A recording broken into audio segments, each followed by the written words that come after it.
The Connector Next Door is your invitation to meet the natural connectors all around us. They represent the everyday event planners who are energizing their communities every single day. Their stories are familiar, fun, and full of charm. Your host, Lisa Garrow, is a lifelong event planner and has been a connection strategy coach for over a decade. She knows events can become energized connecting points where communities can gather and grow. Let's listen in as she strikes up a conversation with today's Connector Next Door. Elan is the founder of Deep Work Sprints, a virtual co-working world that helps entrepreneurs build a 2-hour workday so they can land more clients and get more done, all from home. I first met Elan when I was invited to join his session to discuss how coaches, speakers, and leaders could better facilitate groups online.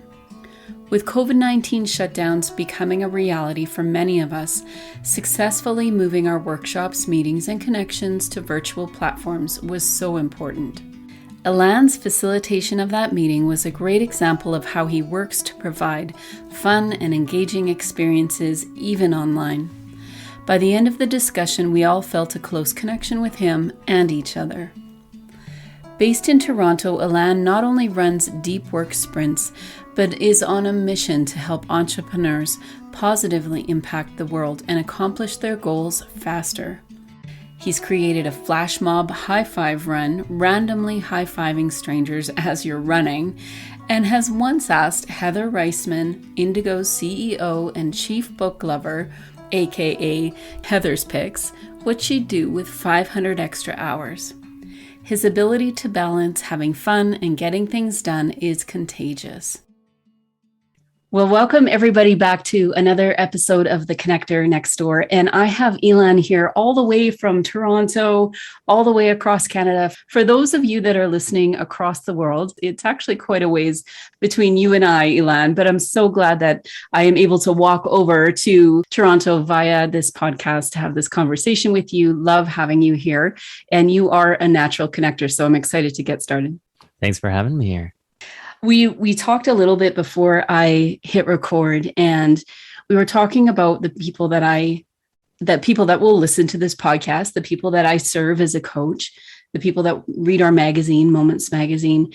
And as I was describing the people that I love to work with, these in-house do-it-yourself event planners, it was interesting how you were like, well, actually, I'm kind of thinking back on my life, and I guess I do plan events, and you bring people together. That's one of the reasons I love having you on this podcast, because you, from what I've seen in your world and what you've created through Deep Work Sprints, you are gathering people together in meaningful ways, in ways that they want to gather over and over again. And that's what's so energizing about the connectors that I talk to. And you are no exception. Can you tell us a little bit, before we get into all of that, what does connection mean to you? Yeah, we're going there. We're going right there.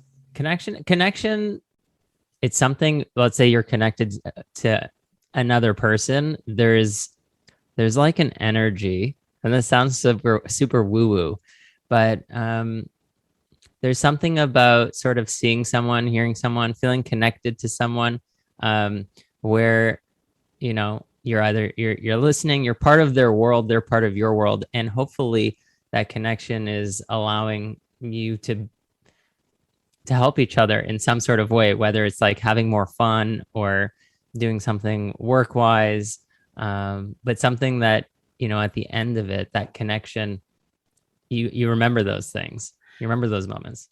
I love what you're saying about it actually creates something, because I love the idea of a connection being that spark to something else or something new. Or I was doing a session once, a coaching strat session with a friend of mine, and I had just taken a watercolor course over the weekend. So I used to love to do watercolors and draw, and, you know, but we're busy entrepreneurs. Who has time for that? Right. But I had taken this course. It was literally only 2 days. And all I had bought was the primary colors. Like, it really was super simple. But what happened through that course was I learned how to mix the colors in ways that I had now, you know, dozens and dozens of colors on this page. that happened from just 3 colors. And what I was saying to this friend was that it's amazing how you might think that you've got something super simple, you're yellow and I'm blue or whatever, but the variety of things that come from that, not just sort of the yellow and blue, but it's the combination of that creates something completely different. And when you're talking about the connections, and that connection means for you that 2 people are coming together and not just enjoying the time together, but something else is birthed from it. That's very, very cool. Can you tell us a little bit about deep work sprints? Because I think when people understand a little bit of where you're coming from, what's important to you about bringing these people together and what energizes you about it, I think they'll start to see maybe where the connections are actually building something brand new. Well, I'll go there in a second. You got me thinking about, like, as we open the Pandora's box of like, what is connection? It got me thinking about how, for example, you and me, Lisa, we've connected, and it's almost like, so we've had a moment in time, we've connected in the past, and it's almost like there is a pathway between me and you. And that pathway, sort of depending on how quality that time is that we've spent together, that pathway can last for years and years and years and years to come. And hopefully, we will stay connected for all that time. But interestingly speaking, like that pathway, it can get ingrained. And even though time passes, like it might be 6 months before, hopefully we don't wait 6 months to talk to each other. But in my mind, like that pathway, there's maybe a feeling associated with it. There might be a memory. There might be an experience, a time or something. Like, for example, I know you are the expert on, consulting people who are running events. So interestingly speaking, as time progresses over the coming weeks, someone's going to talk to me about some sort of event, and it's going to spark the memory of that connection between me and you and that tunnel that we have. And I'm sort of using like a visual, because I'm quite a visual or kinesthetic person. Paint a picture for us, because I am too. That's great. Oh, okay, great. So yeah, I just picture there's this a tunnel and this connection, and it spans over quite some distance. You're in Alberta, I'm in Toronto. So this sort of sounds crazy a little bit, but there is this line drawn between me and you through space that is connecting us, and it's running in the background, even though we don't know it. This program is happening, and at some point in the future, some sort of thought, memory, feeling, whatever, some sort of person talking about events is going to trigger our connection to come back to the surface, and I'm going to remember, oh yeah, okay, I should connect you with Lisa. Beautiful. And I love that we just got that recorded, because I feel exactly the same way. And it's amazing how you might think it's dormant.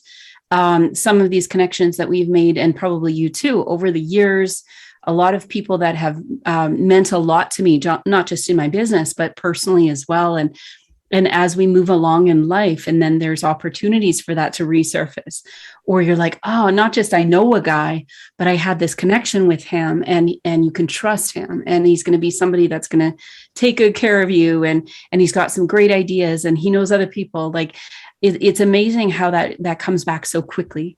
And I do believe the capacity in our minds and our ability to connect is endless.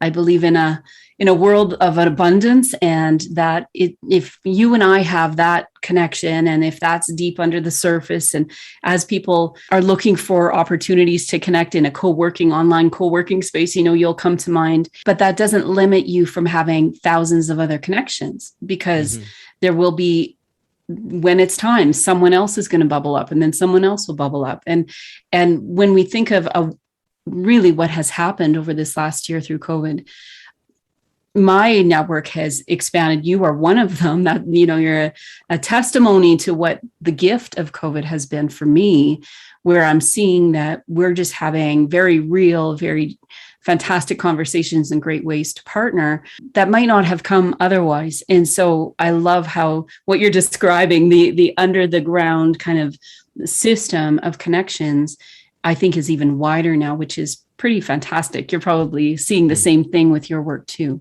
Yeah. It's interesting, this whole COVID thing, because I feel like I I grew and deepened connections in my work capacity, but I sort of I don't feel like I really deepened them on the personal front during COVID. I think out of caution of like not hanging out with people, and specifically where we are, it was very much like lots of media around us being very cautious. So right now I'm actively trying to reach out and rebuild the connections in my personal life. It's been very freeing to be honest. Like I went through a period of time where I was more closed off, and just more like a hermit during COVID outside of work. And yeah, it's been quite liberating to like just be like, all right, I'm gonna reconnect with it. There's no reason anymore. Right. And I think everyone's on a different spectrum of how cautious they were or how much they shut things down or open things up. But I do want to share that because if, in case someone is where I was like several months ago, where I was very closed off, re-question that. Anyways, I'm really grateful that I re-questioned that. And I'm like, all right, back to connection, because that's what brings me so much joy. And even you asked me about deep work sprints. So I run a virtual co-working accelerator, which essentially just means we gather online as a group to finish goals and accomplish work virtually online. And we do it in a sprint format where it's like over the course of 2 hours a day. But that was brought forth between me and someone I met back in university, my buddy Blake. We met in university. We graduated university. This is going to be stuff you don't know about me, Lisa. I can't wait. And it's being recorded, so we'll follow up. so we went to university together as University of Western Ontario at the time, now rebranded to Western University. Irrelevant. But we had lots of fun. It was a party school, that kind of thing. And we hosted lots of fun things there and whatever. It was a great growth and learning experience. We left university, went back to, and then got jobs and working and like city life. And then we sort of felt like we missed the community connections that we had back in university. So this is years after we sort of felt this like void of connection and doing fun things and being playful the way we were.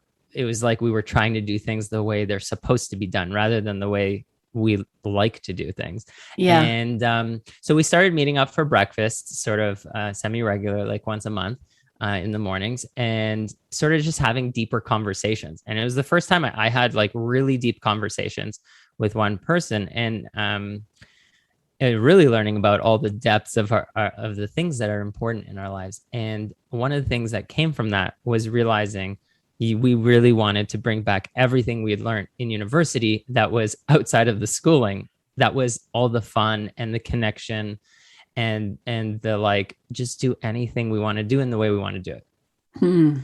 So long story short, we started just hosting all sorts of really what I would call just fun things. Like they were fun for us.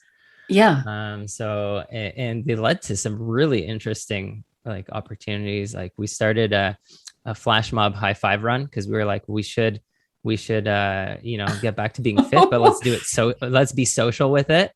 Can you explain a flash mob high five run for those of you, maybe I have a picture of it, but for those of you that are out there that have no idea what that is, what is a flash mob high five run? Well, high five run is just, you go for a run and you high five people as you're running, like random people on the street. Okay. So it's already weird. Now we're in COVID.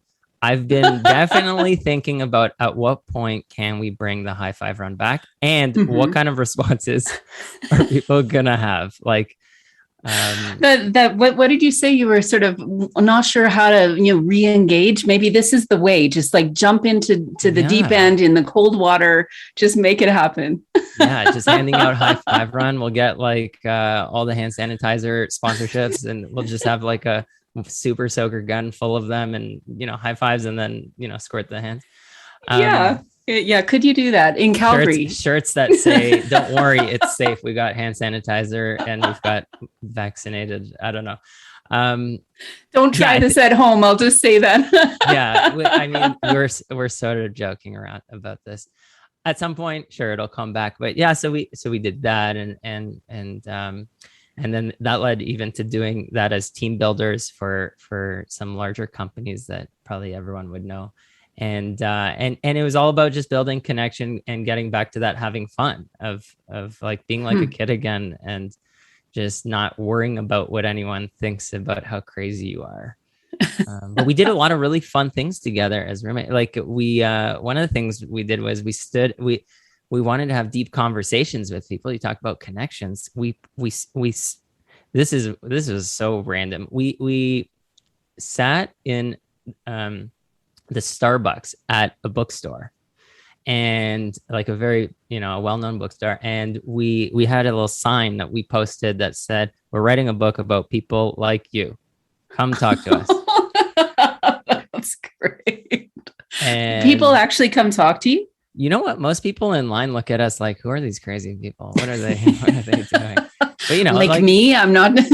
How do they know me? 9 out of 10 people, but people are bored waiting in line for their coffee, their latte or whatever. And then, 1 out of 10 people swing by and be like, "What's this book you're writing?" We're also strategically placed in a bookstore. So like in a coffee shop, in a bookstore. So we know they like books.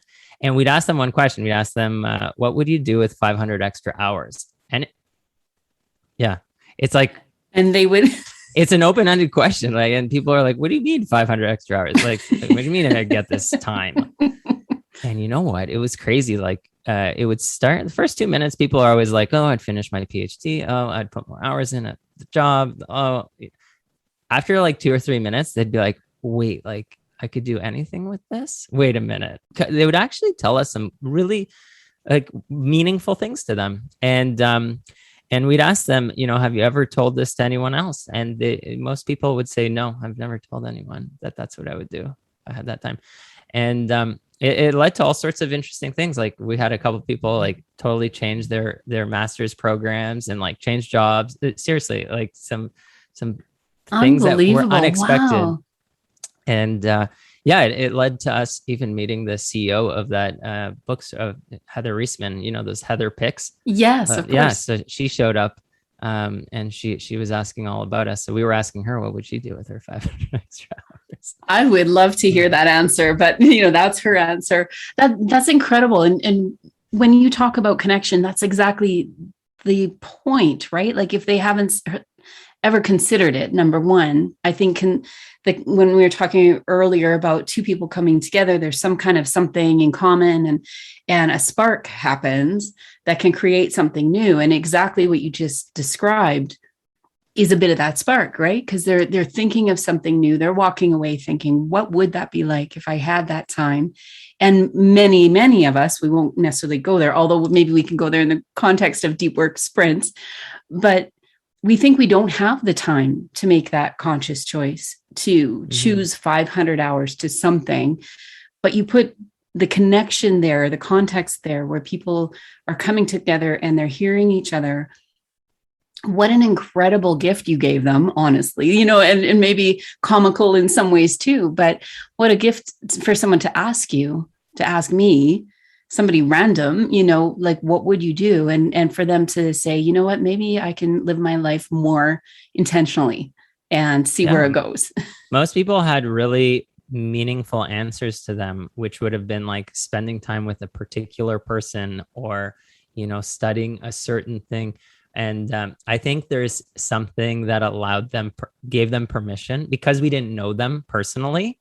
It almost gave them permission to just think outside the box, because we have no idea what they're capable of. Like we have no history to compare it against, where there's judgment, which really, tells you something about if you're trying to get real, honest answers from people.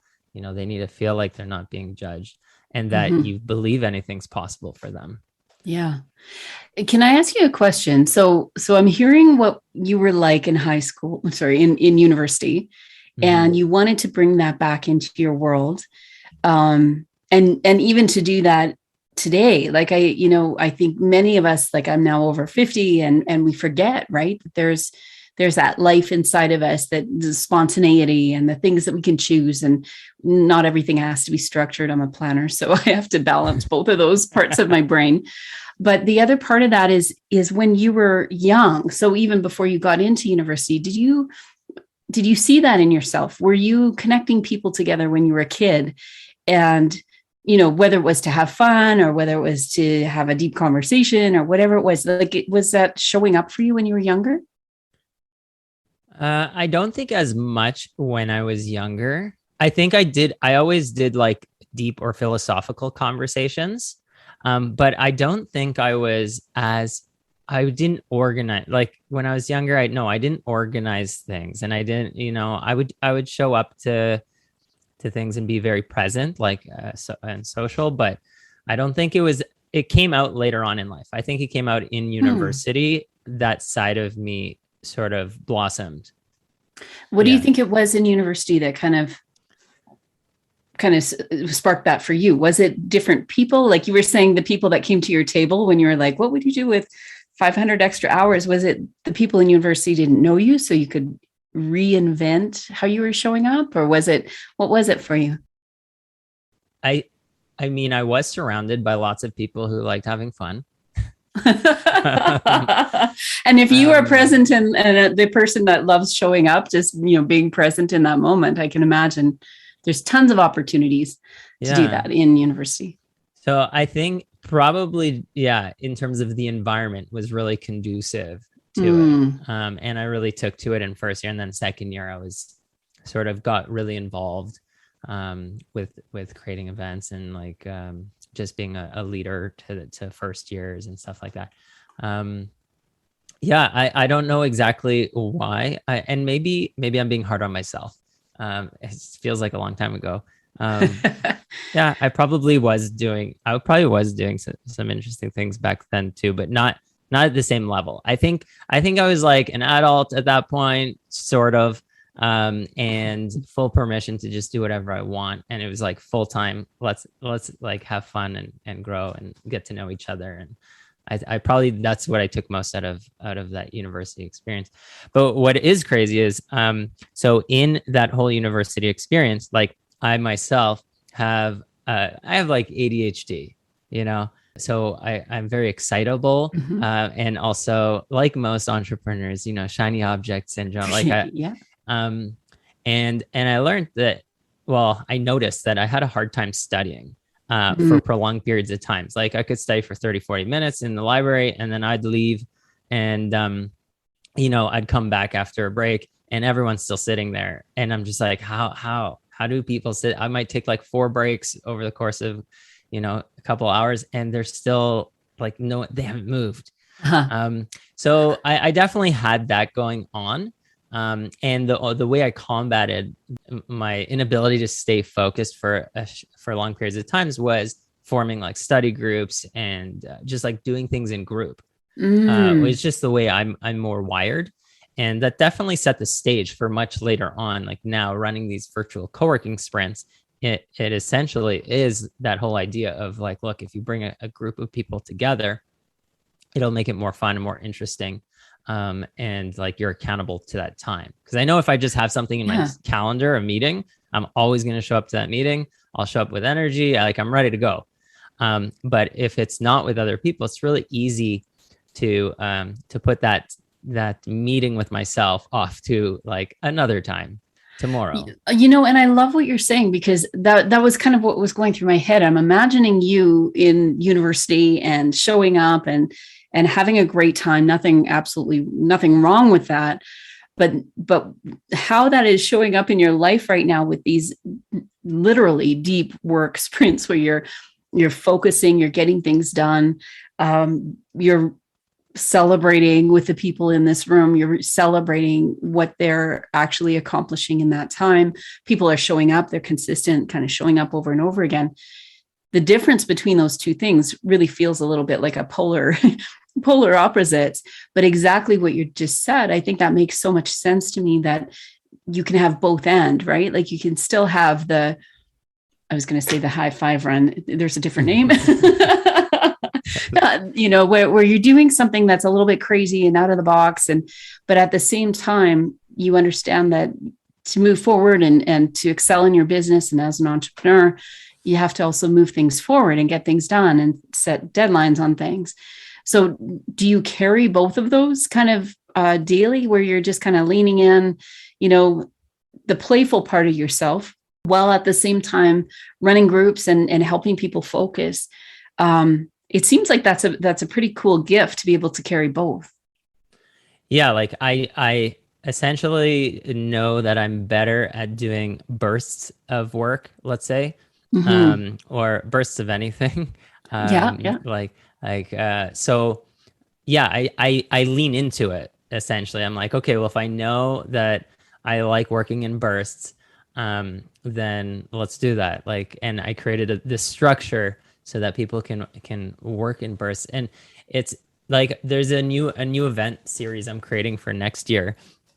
And I was trying to think of what would be interesting for people. Like, what is something really boring for like the people I work with is I work with like entrepreneurs, solopreneurs, like they're small business owners that are service based. So I'm like, what is something that they need to do that is super boring, but they need to do it regular? Like they need a habit around it.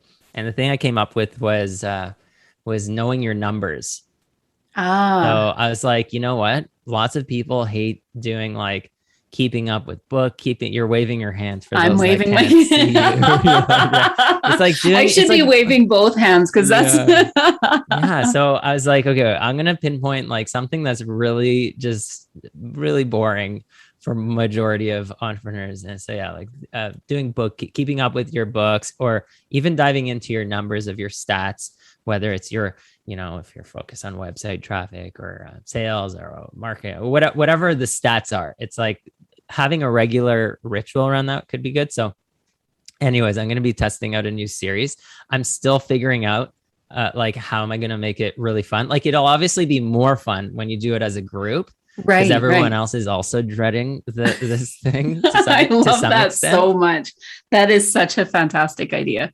And I think it should start like soon enough for some of us that my husband's an accountant and he's incredibly gracious at going through my books, but it is a chore, right? Like every day it's a chore for creators like me and you. I don't know if you love your books, but it is exactly that. It's a necessary evil. It's something we've got to get and stay on top of.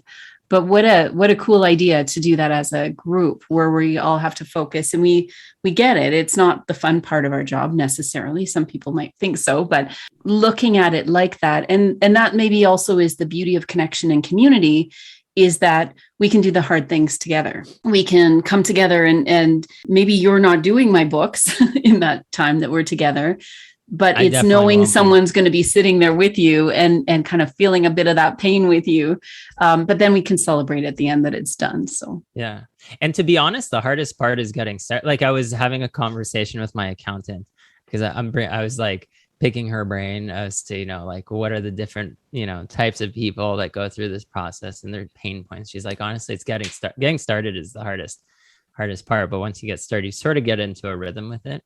Oh yeah, I've been doing I haven't done many, and I'm going to do more interviews with people about this event.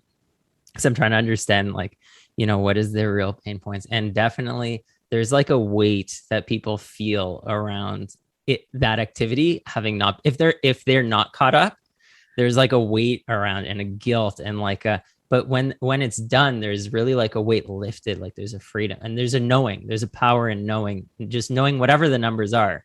There's a power in like, okay, well, that's the reality of the situation. Either you're doing terribly well, terribly poorly, you're in the middle, whatever it is, doesn't matter. Yeah. But you sort of need to get hit with the reality of it. But what's really cool about what you're talking about for an event like that is that you check your shame at the door and all your insecurity is about it. I'm taking notes here. Oh, can taking notes. Check your shame at the door. That should be our opening line. There you go. Totally. Because if you're coming to it and you're just open, you're just like, this is what it is for me. And I've lived that. And I think in community, I am learning what it actually means to do life in community. I used to be the person that even when I was starting to learn to mountain bike, good example, I was learning to mountain bike in Manitoba where there's no mountains. It's just basically you go over routes and you were hill biking. All flat. I was route hill biking. What was funny, because I got my new bike and I was in a community of mountain bikers. It was just sort of naturally kind of happened. I went around the same trail probably 50 times to master that trail. And I could now get up the hill, and I could navigate my way. And I started to feel more and more confident by going around a million times. But what I learned was you're not going to do the same route every single time when you go biking with your friends. You're going to have to show some of that insecurity, and you're going to have to mess up, and you're going to wipe out. And the analogy of what you're saying is that do something hard. So, we choose entrepreneurship, and it's hard. Certain parts of it are hard or boring, like you say, but then doing that with other people where we can, even if it isn't doing your books, but in the deep work sprints, when we're actually working on a goal and focusing to get something done, it takes us to that space where we're being open with others, that we need to focus, right? Like that you don't have to have it all figured out, and we're always on time, and we're always, on deadline, and that there are times that we have to really lean in and lean into the community to either get it done or have that encouragement or the support or the cheering you on at the end. Oh yeah. And you actually can make it happen. It's actually incredible because I'm seeing people on a daily basis do their work. So for example, we had Julie, she wrote a book. You would see her have her good days and bad days. Writing. Interesting. You would see the day. I mean, I'm sure she'd be very open about this. Like it's, there's the days that she's in total flow and in rhythm and she can write. And then there's other days where, not as many words flew or words came out, but they were no good. But what was amazing is seeing like, wow, after, 2 months, she actually wrote the first draft of her book. And it was just like mind blowing. Some people it takes like a year. Actually, most people it takes them like years of thinking about it. Like her, she was sitting on it for years before she started writing it. So it's interesting to see people go through it. And I've sort of seen that transition with all sorts of challenges. Like I've seen people who started using LinkedIn to network and build connections and book meetings. And like, maybe it took like 3 months before they developed a process that was working for them and that felt authentic and that was like leading to really great meetings. Yeah, there's something about seeing someone do that where now I'm like, okay, if I need to write a book, I guess this is, I can see that it's possible. Kind of like if you're going mountain biking and there's a drop coming, if the person in front of you hits the drop and you see them survive, you're like, okay, I'll probably survive too. Even if it takes me 3 times, I might, come out of it a little less muddy than the third time around. Yeah. That's amazing. And I think when we think about connections, and why I love this conversation so much is that connections don't have to be complicated. Sometimes we complicate them and then we hesitate or we don't show up at deep work sprints because we're like, what would I say? And then what am I going to work on? And what if they see me not having a good day in my writing that day? So much of what you're doing is opening the door for people to really find not just that connection with you, but you're creating a platform where people can connect with others and get things done, big things done that will encourage them to get more big things done. And I think it really builds in us that confidence that you can do more. You can finish that project. You can write the book. What an incredible space that would be for her to walk away after 2 months, after thinking about it for years. And I know a lot of people out there, I work with a lot of coaches and authors and speakers, and they're like, oh yeah, I have this book. It's been sitting there for 10 years or 5 years, or when I retire, I'm going to have all this time to do it. But what an incredible thing to have that consistency with a group like yours, where you just lean in every day or a few times a week or whatever that looks like for you. And then it's done. That must be an incredible feeling. Yeah, like very freeing. Very freeing. Okay, I have had this thought in my mind forever. I'm dragging my feet to do it. Yeah, that's how. I mean, whoever joins this series for the knowing your numbers, it'll be interesting. At least we should chat about you joining. Maybe you can come up with some ideas to make it more fun. Oh boy. As opposed to like anything's on not the showing board. up like that. No, I'm kidding. You know what? I was just drafting one of the reminder emails for it. And the reminder email was like, you're going to want to skip this, but you're not going to. You're in my head. You're in my head. Hilarious. Well, before we wrap up, I would love to hear from you. I ask everybody this, but if you could see a more connected world. So we are living in I am living in a much broader world than I ever thought I would be business-wise. And I love this conversation because it's not about Calgary or Toronto or even Canada. I think what you're putting out in the world is universal. You're giving people a platform to connect, to get things done in both a fun and a focused way. When people are showing up at Deep Work Sprints and they are feeling like they're supported, obviously, when you do your intro and you kind of get people settled into that 2-hour sprint, you're giving them the gift of focus, really.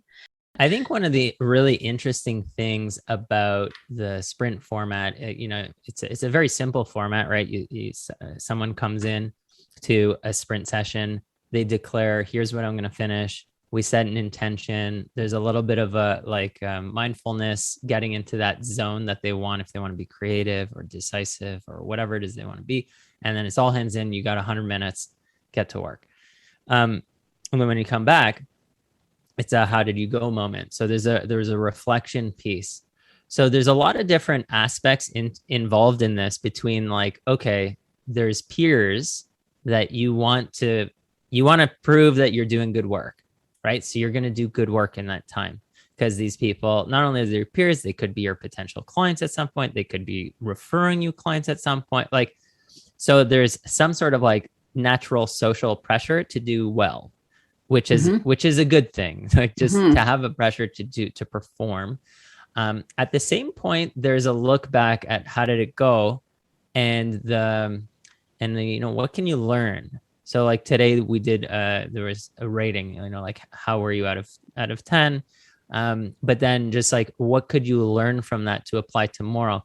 And that whole concept, if you can improve 1%, let's say, on a daily basis, if you could figure out one way to be a way to be 1% better in the way you're doing your work, in the way you enjoy your work, or maybe even something outside of work, it's still going to impact your life.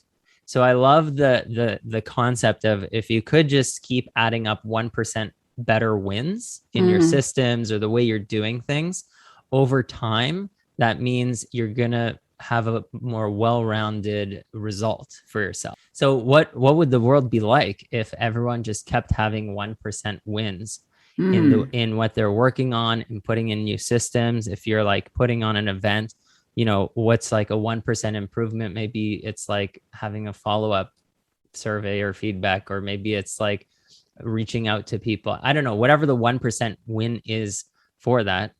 I can see people just having a better life, so to speak. Yeah, I know that's like a bold statement, but I think if you can keep having 1% better moments, and you can have connection and people to lean on to ask questions.